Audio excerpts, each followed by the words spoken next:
Friends, today is Thursday, the 3rd of September, and it's the feast of St. Gregory the Great, one of the great popes, one of the great doctors of the Church.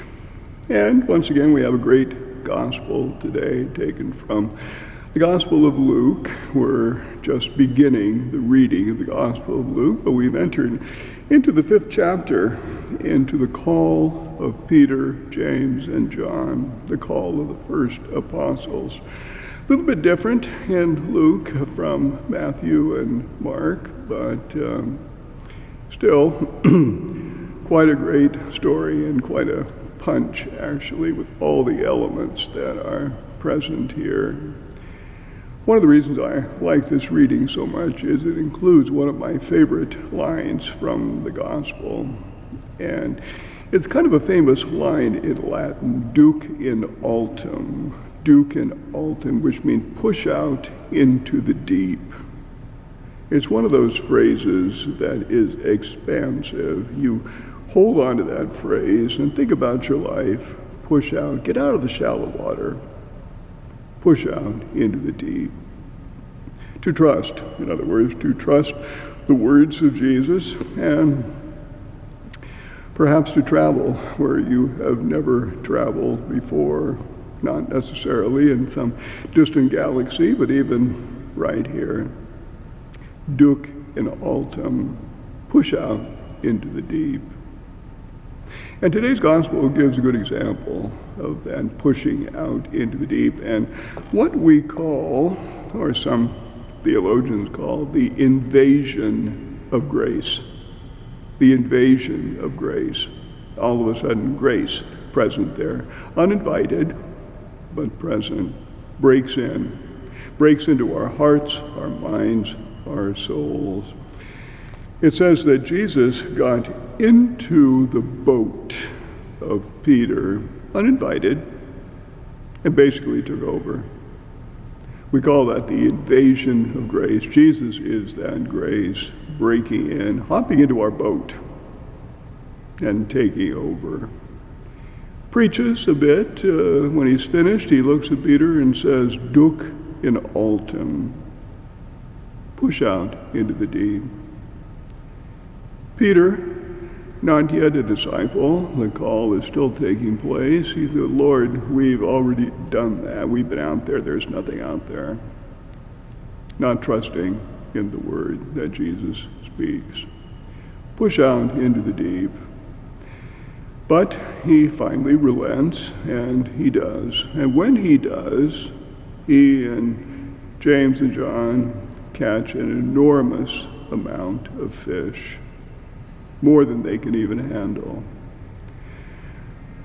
The invasion of grace, the invasion of Jesus, as I say, even uninvited, once Jesus commands that boat, which is you and me, once Jesus commands that boat, life is preserved, life is strengthened, and life is reoriented.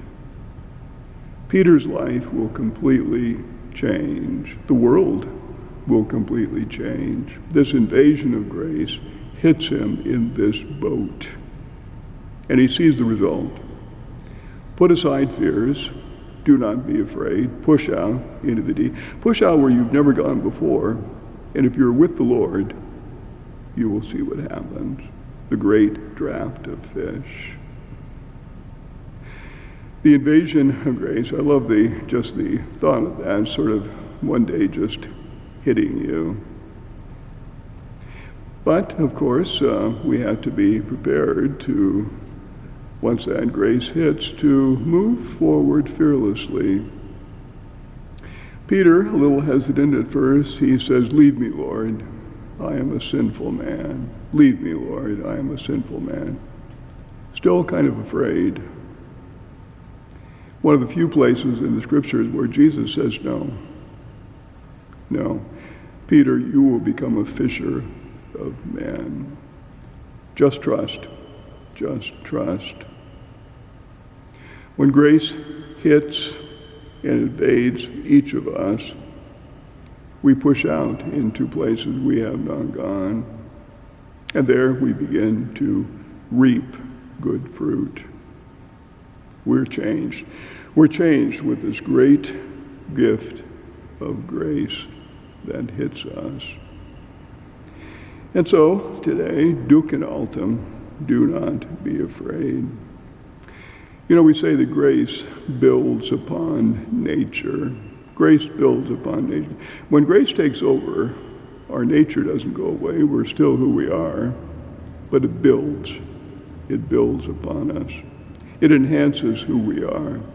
The person that God created us to be, the person who pushes out into the deep and sees where God leads him. You know, the commentary I was looking at with regard to today's reading mentions Pope St. John Paul II.